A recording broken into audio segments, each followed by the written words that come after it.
So our family began running small hosiery mills and textile plants. On my father's side, his father actually ran hosiery mills as far back as 1950s. On my mom's side, her sisters actually went to New York, graduated from New York's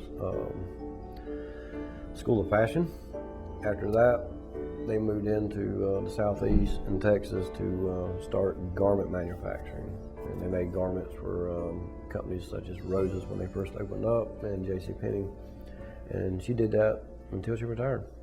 Small towns in North Carolina traditionally were built on three industries: tobacco, textiles, and furniture. Those industries have all downsized, and you can see in the data for North Carolina a real distinction between economic growth in the metro areas, the big cities, and much lower economic growth in small town and rural North Carolina. So quite frankly, small town North Carolina faces a challenge of finding out what the next economy will be for them. What can they latch on to thrive?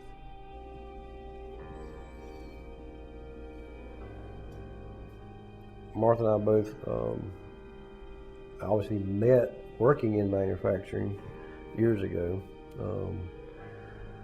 So we actually learned to work together before we were even married. And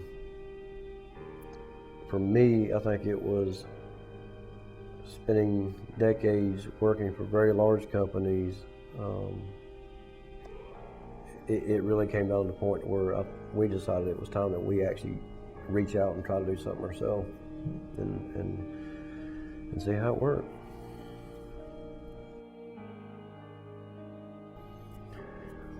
For us, the hardest thing to do was to walk away from our comfortable professional careers. That was probably the most difficult thing to do, to resign from your job and wake up the next day and saying, okay, here we are. Where's the income going to come from? That's an awakening. But I can honestly tell you, for us, it lasted one day, and then we never looked back.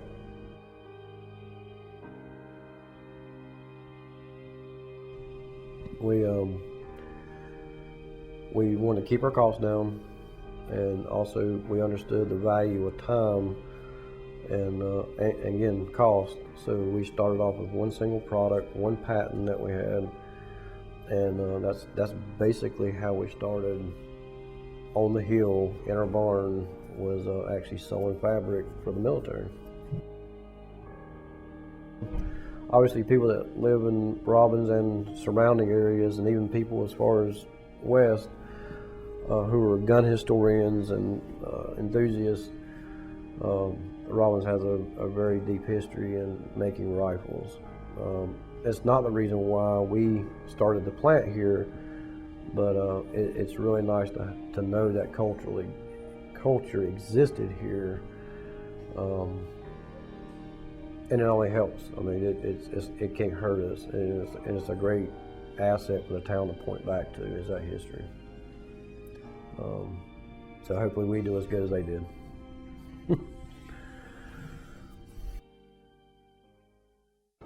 I think Robbins faces some of the same problems that many smaller municipalities in North Carolina face, and that is they grew for whatever historic reason. You know, it was the turn of the 1900s. There were just mills popping up all over the South.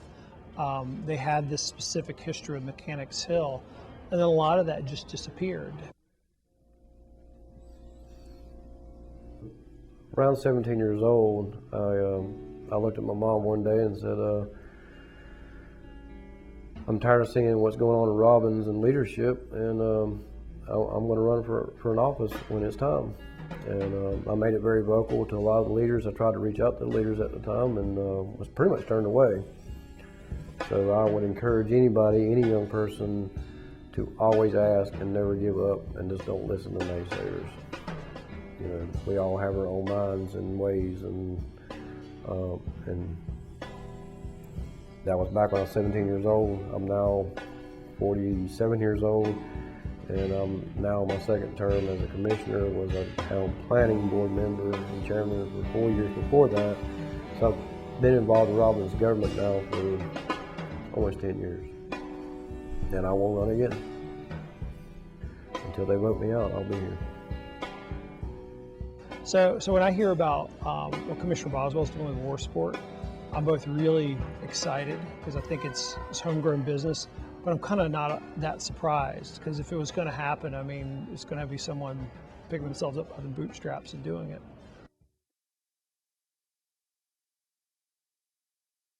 Growing up as a child and seeing my family run successful businesses and manufacturing explicitly, in my mind, you could do it here. And that never changed in my mind. Now, other people through the years and loss of manufacturing, they may not have seen that, but I lived it. I think when you have a homegrown company made up of people who know the area, who have a family tie to the area, maybe they've seen the small town go from glory days to not so much glory days, and they're able to find investors, build a company. I think there's probably a greater likelihood that they will stay because I think they have not only an economic goal, but they have a social goal of seeing their small town do well. It's most people go to school, go to college, get a degree, and move. I think the first block that comes into any play, a young kid today, including my own, was it ain't gonna be here. When you got your hands in something, you don't look at it in the perspective of, wow, this is the first one. You know, your thoughts are completely different at that point. Now, where we're at today, and I walk in this building, and I'm not building them, but I see them coming off a production line, that actually impresses me. That I go, wow. That to me is amazing. We're still a town that can bring manufacturing and support it. Meaning the town can support us, which they do. And the town can support the infrastructure, which they have. So I would hope, in regards from what does war sport mean to the town of Robbins, is that manufacturing can come back here, live here, and succeed.